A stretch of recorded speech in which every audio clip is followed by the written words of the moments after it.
श्री सीताराम। श्रीमद् भगवद गीता अध्याय 2 श्लोक क्रमांक 14। मात्रा स्पर्शास्तु कौन्तेय शीतोष्ण सुख दुःखदाः आगमापायिनो नित्यांस्तान्ति तिक्षस्व भारत। इस श्लोक में श्री भगवान अर्जुन को कह रहे हैं कि ये जो इंद्रियां हैं, शरीर की जो इंद्रियां हैं, उनको जो विषय स्पर्श करते हैं, उस स्पर्श को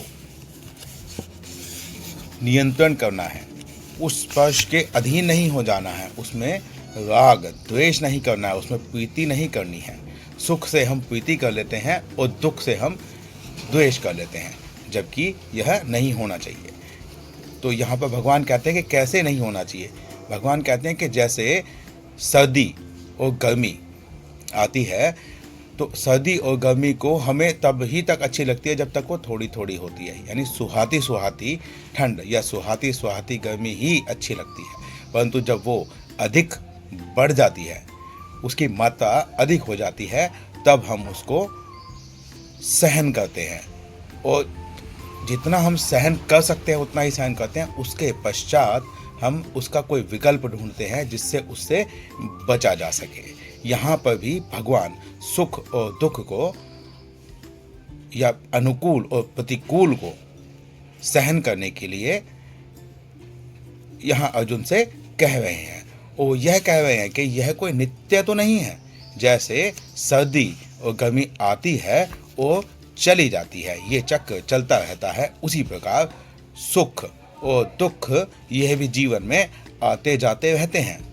यह कभी भी कोई भी व्यक्ति, कोई भी जीव हमेशा एक ही स्थिति में नहीं रहता है, तो यह नित्य नहीं है। और सभी धार्मिक ग्रंथ यही कहते हैं कि जो नित्य नहीं है उसके बारे में ना तो अत्यधिक शोक करना चाहिए, ना उसका चिंतन करना चाहिए, और ना ही उसमें राग द्वेष या प्रीति करनी चाहिए। इसीलिए भगवान यहाँ पर कहते हैं कि जो अनुकूल और प्रतिकूल जितनी भी परिस्थितियाँ आती हैं, उनको बस उनकी आवश्यकता के अनुसार भी उतना ही कि जितना आपको जीने के लिए आवश्यक है। भोजन खाने के लिए जितना आवश्यक हो उतना ही, होने को तो आपके घर में बहुत हो सकता है, पर आप खाते हैं उतना ही है जितना कि शरीर के लिए सही हो। अत्यधिक खाना भी नुकसानदायक ही है। इसीलिए भगवान यहाँ पर कहते हैं कि सुख दुख को सहन करो, जैसे हम सर्दी गर्मी आदि को सहन करते हैं। अब सामान्य ज्ञान से अगर हम इसको समझने का प्रयास करें, सामान्य जीवन में अति जो है वो सर्वथा वर्जित बताई गई है। किसी भी शास्त्र में अति के लिए वर्जित शब्द आता है। अति चाहे भोजन की हो, चाहे औषधि की हो, चाहे प्रेम की हो। अधिक प्रेम करने से संतान बिगड़ जाती है, उन पर शासन करना पड़ता है। अनुशासन में उनको रखने के लिए हमको अति को त्यागना पड़ता है, और यदि हम अनुशासन की ही बहुत अधिक अति करें तो वह भी हानिकर ही होती है। भोजन की अति आपके शरीर स्वास्थ्य के लिए हानिकारक है, और अत्यधिक भूखा रहना भी आपके लिए हानिकारक है। इसी प्रकार हर चीज़ की अति वर्जित बताई गई है, और यहाँ पर भगवान ने इसीलिए यह निर्देश किया है कि जो भी इंद्रियों के विषय हैं, आँखों से देखना, कानों से सुनना, चिंतन करना, सब ही विषय में इंद्रियों को थकावट होती है। जब भी हम अत्यधिक देखते हैं तो हमारी आंखें थक जाती हैं। शाम को हमको नींद लेनी पड़ती है, नींद लेने के बाद आंखें फिर से वैसी ही हो जाती हैं। हर इंद्रिय अपना कार्य करने में थक जाती है। तो इसीलिए अति किसी भी इंद्रिय की नहीं करनी चाहिए, बल्कि अति से आवश्यकता से थोड़ा सा कम रहें।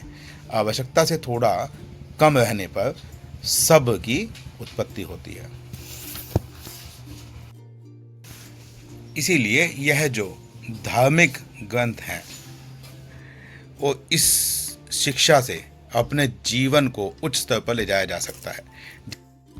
अति है जो वो सर्वथा वर्जित इसलिए कही गई है कि मान लीजिए कि आप अति भोजी हैं, अत्यधिक भोजन करते हैं और आप किसी ऐसी जगह पर जाकर अटक गए हैं जहां पर के भोजन नहीं मिल रहा है, तो ऐसी अवस्था में आपका जो मन है वो बहुत अधिक विचलित हो जाएगा। हो सकता है कि आपकी तबीयत, स्वास्थ्य बिगड़ जाए। लेकिन यदि आप धैर्य वाले पुरुष हैं, अगर आप धैर्य वाले पुरुष हैं और आप भोजन को अत्यधिक नहीं खाते हैं, अल्प भोजन करते हैं, इतना भोजन जितना जीवन जीने के लिए आवश्यक है, अर्थात आपका भोजन में अत्यधिक प्रीति नहीं है, तो जब कभी आप किसी ऐसी अवस्था में फंसेंगे कि जहाँ पर आपको भोजन नहीं मिल रहा है, तो वहाँ पर आप उस अति भोजी की तुलना में अधिक समय तक विचलित होने से बचे रहेंगे। आपका स्वास्थ्य ठीक रहेगा, आप में प्रतिरोधक क्षमता अधिक होगी क्योंकि आपको उसका अभ्यास है। इसीलिए साधु जन जो होते हैं वो अल्प आहार करते हैं और इंद्रियों से, अपने इंद्रियों को उनके विषयों से धीरे धीरे कर खींच लेते हैं। यहाँ पर हम एक और दृष्टांत ले सकते हैं, जैसे कि प्याज और लहसुन बहुत लोग नहीं खाते हैं, तो प्याज और लहसुन खाना पाप नहीं है, लेकिन यदि आप प्याज और लहसुन ना खाएं तो आपको भोजन में अत्यधिक स्वाद नहीं मिलेगा। जो आपकी रस इंद्रिय है उसको उसका विषय ग्रहण नहीं होगा, इसलिए वो बहुत अधिक खाने का प्रयास नहीं करेगी या बहुत अधिक मन विचलित नहीं करेगी, क्योंकि वो सादा भोजन होता है। जब आप प्याज और लहसुन वाला भोजन खाते हैं तो उसका स्वाद अत्यधिक होता है, उसका स्वाद बढ़ जाता है, जिसकी वजह से भोजन से राग हो सकता है। और कहीं पर दूर भी अगर खाना बन रहा होगा तो उसका भोजन जो बन रहा होगा उसमें अगर यदि प्याज और लहसुन डाला होगा तो उसकी खुशबू आपको विचलित कर सकती है। लेकिन यदि आप प्याज और लहसुन नहीं खाते होंगे तो वो खुशबू आपको खुशबू नहीं लगेगी, वो आपको बदबू लगेगी। इसलिए आपका मन विचलित नहीं होगा, उस तरफ नहीं जाएगा, भोजन की तरफ नहीं जाएगा। तो ये बहुत छोटे छोटे से कारण हैं जो धर्म ग्रंथों से निकलते हैं सामान्य जीवन में लोगों को शिक्षा देने के लिए, जिससे वो अपने जीवन को उच्च बना सकें, जीवन में धीर, धैर्यवान, बुद्धिमान बन सकें।